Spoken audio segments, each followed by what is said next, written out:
paling dahsyat, Nabi Muhammad sallallahu alaihi wasallam, Rasul terakhir. Perhatikan kalimatnya. Nabi Musa li Bani Israel. Ya, Nabi Isa li Bani Israel. Nabi Ibrahim kalangan tertentu saja, ya, komunitas tertentu.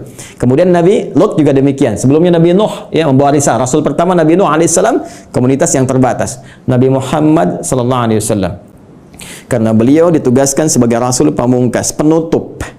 Kalau penutup berarti risalahnya harus sampai berakhir kehidupan dunia. Namanya penutup.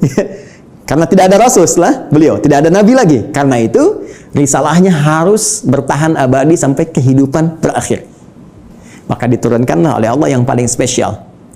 Karena spesialnya ini menyifati segala hal yang tadi disebutkan. Harus sampai bertahan sampai kehidupan berakhir. Harus beda dengan yang sebelum-sebelumnya. Harus punya mukjizat yang lebih dahsyat. Karena itu yang terakhir ini, karena sifatnya harus bertahan sampai akhir zaman, dia harus lebih daripada yang sebelumnya. Harus bertahan. Tidak boleh ada celahnya, ya, tidak boleh ada perubahan-perubahan, ya, yang harus terjaga dari lafadznya, katanya dan sebagainya. Semua harus unggul. Maka dipilihlah oleh Allah Subhanahu wa taala, ditetapkan oleh Allah Subhanahu wa taala karena ini yang paling dahsyat, yang paling baik, semua yang terkait dengannya selalu baik. Silakan cek. Yang dipilih turun membawa risalah ini, membawa wahyu ini, ya, teman-teman sekalian, dari kalangan malaikat Jibril alaihissalam. Ketika dipilih langsung naik statusnya menjadi Sayyidul Malaika, Ruhul Amin. Nabi Musa punya teman, setiap rasul di bumi punya teman rasul dari langit. Nabi Musa punya teman Malakul Maut. Ya. Baik, Nabi Muhammad SAW punya teman malaikat Jibril. Malaikat Jibril ketika ditugaskan menyampaikan risalah yang akan dibawa kepada Nabi Muhammad SAW, maka langsung naik status jadi Sayyidul Malaika. Diturunkannya, teman-teman sekalian, di hari Jumat, ya, hari Jumat, harinya naik status langsung menjadi apa? Sayyidul Ayyam. Yang dipilih menerima ini Nabi Muhammad SAW langsung naik status jadi Sayyidul Anbiya wal Mursalin. Bulannya, ya, bukan main-main. Bulannya bulan Ramadan. Ya, bulan Ramadan. Perhatikan baik-baik. Jumat naik status, Jibril naik status, Muhammad SAW naik status. Bulannya Ramadan langsung naik status jadi Sayyidus Syuhur. Bulan yang sangat dimuliakan. Saking mulianya, hanya turun satu malam yang penuh dengan keberkahan hanya di bulan itu saja. Untuk apa? Untuk mengagungkan risalah terakhir yang dibawa. Karena itu nanti surah ke-97, surah yang menyebut keutamaan malam Al-Qadar itu akan disandingkan dengan turunnya wahyu yang sangat istimewa untuk menunjukkan keagungan risalah dan wahyu terakhir yang akan diturunkan pada Muhammad SAW. Tiada lain, tiada bukan, itulah Al-Quran.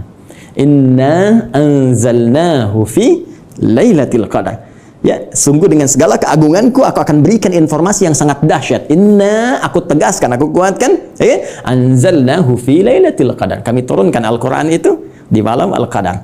Baik, teman-teman sekalian, fokus di sini.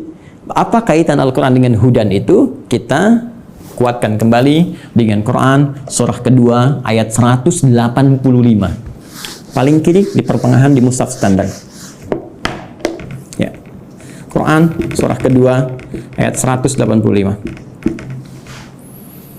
Karena yang paling dahsyat, ya, karena ini yang paling istimewa dan untuk seluruh manusia tanpa batasan, maka redaksinya mesti beda. Perhatikan kalimatnya.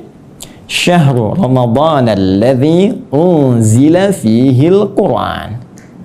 Ya, di bulan Ramadan yang kalian menunaikan puasa itu, saat itulah diturunkan Al-Quran. Tadi kita katakan, kita sepakati Al-Quran turun di bulan yang sangat mulia yaitu Ramadan. Quran surah kedua ayat 185. Allah perkenalkan nama kitab wahyu, pedoman hidup yang diturunkan pada Nabi yang paling istimewa untuk semua manusia sampai akhir zaman, yaitu Al-Quran. Apa tujuan Al-Quran diturunkan? Teruskan ayatnya. Hudal linnas.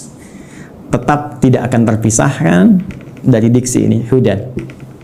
Dan dahsyatnya bukan libani kita, li umat kita, linnas.